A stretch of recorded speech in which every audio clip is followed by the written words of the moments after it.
काबू से बाहर नहीं करना। मेरी बात का बुरा ना माने। मैंने कल अपना एक स्टेटमेंट फेसबुक पर डाला था और उसमें मैंने कहा था कि इंडियन फॉरेस्ट एक्ट अंग्रेजों ने, जब अंग्रेजों की हुकूमत हिंदुस्तान पर थी, भारतवर्ष गुलाम था, 1865 1865 में, अब से 150 साल पहले बनाया था। और इस नियत से बनाया था कि भारतीयों का शोषण हो सके और यहां के फॉरेस्ट सोर्सेज का दोहन हो सके। जहां पर कोई पेड़ भी नहीं हुआ करता था उस जगह को चिन्हित कर दिया और कह दिया फॉरेस्ट लैंड है।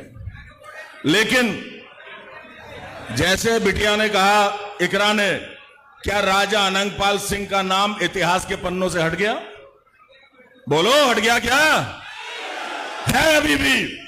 कौन नकार देगा इतिहास को? अनंगपाल तोमर राजा का बसाया हुआ अनंगपुर है। कैसे इसको झुठला दिया जाएगा? कहां अंग्रेज थे जब ये बसा? उस समय किनका राज था? जाके देखिए किस मुस्लिम शासक का राज उस समय रहा है और क्या उस समय परिस्थितियां रही हैं। और 150 साल पहले का कानून बनाया हुआ आज इसको ला करके और एक अमानवीय तरीके से शोषण किया जाए, बर्दाश्त नहीं है। भाइयों बहनों, हाथ जोड़ के कहता हूं, बर्दाश्त नहीं है। संघर्ष की दो राह हुआ करती हैं। जब आजादी की लड़ाई चल रही थी तो कहा जाता था कि एक तो हिंसावादी हैं, एक अहिंसावादी हैं। मैं अपने जीवन में दोनों को आत्मसात करता हूं। जहां हिंसा की जरूरत रहती है पीछे नहीं रहता, और जहां अहिंसा की आवश्यकता होती है तो अपने ज्ञान को, अपनी विद्या को शक्ति के साथ लगाता हूं। मुझे प्रतीत होता है कि अनंगपुर में दोनों की आवश्यकता है।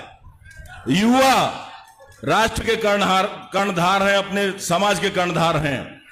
आप लोग एक बार सुप्रीम कोर्ट के जजमेंट का अवलोकन करें।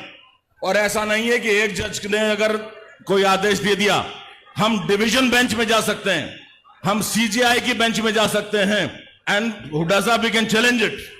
What is the problem? We can go and challenge it in the court, and I am sure that we are going to get the jurisprudence and the justice out of it. हमें निश्चित रूप से उसमें इंसाफ मिलेगा।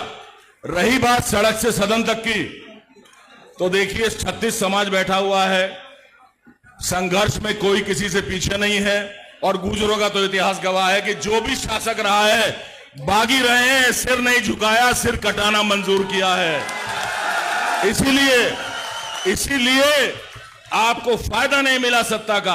आपको जाकर के नदियों के किनारे में रहना पड़ा, पहाड़ के पठारों में जाकर रहना पड़ा, लेकिन अपने शाइस्तगी के लिए, अपने अखलाक के लिए, अपने ईमान के लिए अपना जमीर का सौदा नहीं किया। यही आपकी पहचान होती है। तो संघर्ष में तो आप पीछे हैं नहीं, मुझे पूरी उम्मीद है। बाकी हमारे बड़े यहां बैठे हुए हैं, जो निर्देश जिनके लिए है उसका पालन किया जाएगा। और अंतोगत्वा मैं बहुत आशावादी हूं। I am a very optimistic person. मुझे उम्मीद है कि जो वीर समुदाय यहां पे आया है, जो 36 कौम आई हैं, इसका निर्णय आपके हक में आएगा, ईश्वर कृपा से, इंशाअल्लाह, वाहेगुरु की कृपा से, and by the grace of God.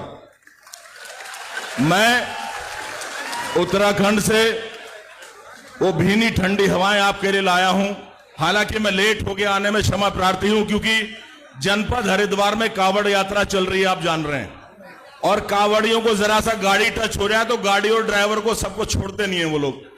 तो हम 2-2.5 घंटा लेट हो गए। इस चक्कर में मैंने, आप बोलो भाई, हाथ जोड़ के हमें जान दो, हम महापंचायत में जा रहे हैं, नहीं तो मैं 2.5 घंटा पहले आ जाता। मुझे प्रताप जी ने आदेश दिया है कि अभी जाऊंगा नहीं। मैं जाने के लिए नहीं आया, आपके बीच में आया हूं।